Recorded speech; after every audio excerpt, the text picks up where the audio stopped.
Olá, sejamos todos bem-vindos ao canal do YouTube do Centro Espírita Capitão Vendramini, localizado na cidade de Três Corações, Minas Gerais. Lembrando sempre que o nosso centro tem reuniões públicas todos os domingos, às 19 até às 20 horas e com passes individuais ao final das palestras. E todas as terças-feiras, sempre às 19 horas, vai ao ar no nosso canal do YouTube, esse que vocês estão aqui, o Evangelho no Lar. Uma leitura edificante, um tema edificante, né? Sempre para tentar nos acalentar, nos instruir, né? E assim a gente tentar ter uma vida mais reta. Vamos então iniciar com uma oração, nos preparando. Deus Todo-Poderoso, abençoe esse nosso Evangelho online, que possamos estar aqui sempre atraídos e na presença dos amigos espirituais, e com eles possamos entender tudo o que for falado aqui e transformar cada aprendizado em uma boa ação, e assim nos tornar melhores cristãos. Dai-nos então a permissão de iniciarmos o nosso Evangelho online. Bom, e o tema dessa noite, o Cristo Consolador, que se encontra lá no capítulo 6 do Evangelho segundo o Espiritismo. Traz como temas o jugo leve, Consolador prometido e nas instruções dos Espíritos, advento do Espírito de verdade. E esse capítulo 6 do Evangelho segundo o Espiritismo começa com Mateus, capítulo 11, versículos de 28 a 30. Diz assim: Vinde a mim, todos vós que estáis aflitos e sobrecarregados, que eu vos aliviarei. Tomai sobre vós o meu jugo e aprendei comigo, que sou brando e humilde de coração, e achareis repouso para as vossas almas, pois é suave o meu jugo e leve o meu fardo. Bom, contam-nos, né, que ali a história, né, que à beira do mar da Galileia, aos pés do Monte das Beatitudes, o Monte das Bem-aventuranças, né, o mestre pregou aos seus seguidores o famoso Sermão da Montanha, cuja a essência, né, desse discurso, o Sermão da Montanha, segundo o Espiritismo, era proferir lições de conduta, lições de moral, ditando os princípios que normatizam ali e orientam a vida cristã. Esses discursos, essas palavras, podem ser consideradas como um resumo dos ensinamentos de Jesus a respeito do reino de Deus. No entendimento dos dias atuais, né, a gente sabe que a terceira revelação tem o esclarecimento da continuação da vida além da morte do corpo físico, assim também como a necessidade da reencarnação. Para melhor ser compreendido e seus ensinamentos assimilados, utilizou situações de conhecimento popular da época.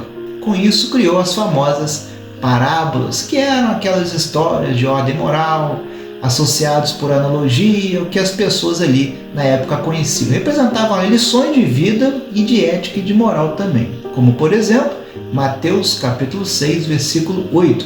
Não sejais iguais a eles, né, disse Jesus. No Sermão da Montanha, ou das Bem-aventuranças, né, o Cristo prometeu à multidão ali, que estava reunida, que ser diferente no comportamento de ordem moral vigente naquele momento poderia evitar um possível sofrimento individual ou coletivo para todos nós em momento futuro. Era o primeiro ensinamento da reforma íntima, que nos era oferecido de forma simples e carinhosa pelo nosso meigo Nazareno, que com seu poderoso magnetismo impregnou no imaginário daquela multidão as suas palavras, deixando gravadas ali nos recôncavos da alma, né, a essência do ser, para que um dia viessem a desabrochar. Quando? Na terceira revelação. Uma revisão, né, de valores de conduta, indo contra uma sociedade decadente, enferma, hipócrita, não muito diferente do modelo de sociedade que ainda estamos vivendo, infelizmente, em nosso dia a dia. A Dona Ivone Pereira, em seu livro Memórias de um Suicida, relata que o jovem Aníbal de Silas, conheceu pessoalmente a Jesus de Nazaré durante suas pregações inesquecíveis através da sofredora Judéia na época. Foi um daqueles meninos, presente no grupo de Jesus, acariciou quando exclamou e tal, com as crianças, demonstrando ali a inconfundível ternura que mais uma vez expandia entre as ovelhas ainda vacilantes. Como diz em Mateus capítulo 19, versículo 14, deixai vir a mim as criancinhas, que delas é o reino dos céus. E uma dessas criancinhas era o jovem Aníbal de Silas. A combinação dessas revelações nos ajudam a perceber que muitos daqueles que conheceram pessoalmente o Mestre se modificaram de forma profunda, dando ali, ao longo de suas encarnações e de outras vidas futuras, grandes testemunhos, como foi, por exemplo, o caso de João, filho de Zebedeu, depois conhecido como João Evangelista, que foi o apóstolo que seguiu Jesus, na noite em que foi preso e foi corajoso ali ao ponto de acompanhar o Mestre até a sua morte na cruz. Anos mais tarde, em Pátimos, ilha do leste do Mar Egeu, local onde fez o seu exílio, transferiu seu conhecimento ao seu colaborador Natan, que o ajudou na elaboração do seu evangelho. Segundo ali contam alguns historiadores e espíritas, como também no livro Francisco de Assis de João Nunes Maia, através do espírito de... e agora eu não lembro. O isolamento ali na ilha levou o João a conversar com pássaros, com a natureza, com os animais. Habilidade essa que desabrochou ali séculos mais tarde, quando reencarna na Itália como Giovanni di Pietro di Bernardone, um frade católico que ficou conhecido na história da cristandade como nosso Francisco de Assis.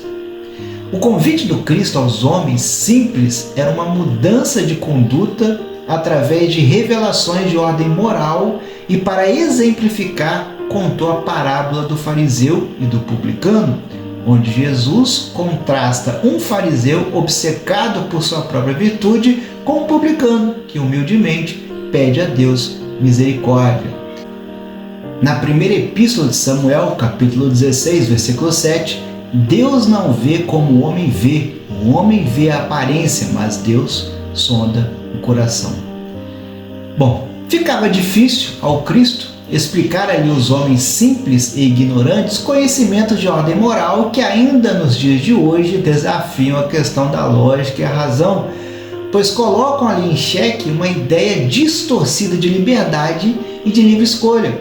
É uma sociedade muito conturbada e equivocada, pois ainda está preocupada em colocar os valores materiais acima dos valores espirituais. Assim, percebendo a necessidade de explicar as verdades espirituais para os corações em sofrimento, Jesus prometeu aos homens receptivos que orassem para Deus, nosso Pai, que Ele poderia enviar um Consolador, a doutrina espírita, que iria poder, em momento oportuno, explicar e fazer revelações, as quais naquele momento Ele não teria como fazê-lo.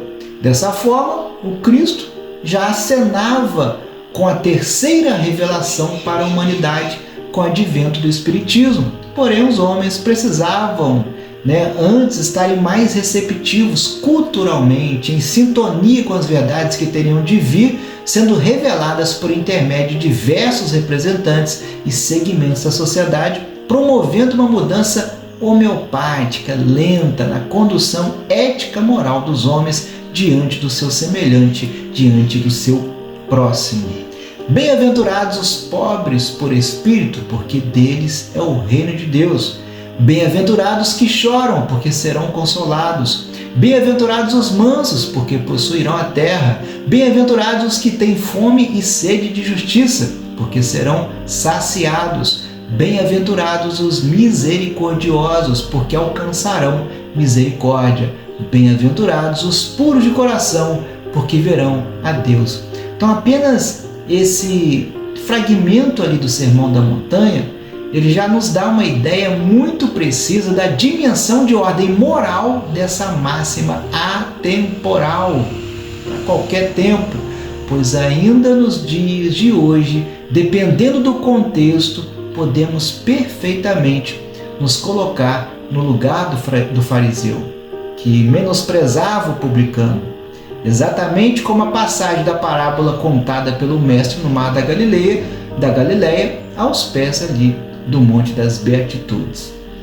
A consolação, gente, oferecida pelo Evangelho e melhor explicada pela doutrina espírita, ajuda a ressignificar todo um contexto reencarnatório, assim como o fenômeno ali do desencarne, pois retira ali o peso do arrastamento do sofrimento através do esclarecimento que liberta, quando a gente passa a iluminar o nosso caminho com a luz do conhecimento. Em Lucas capítulo 8, versículo 16, e ninguém, acendendo uma candeia, a põe em oculto, nem debaixo do alqueire, mas no velador, para que os que entram vejam a luz.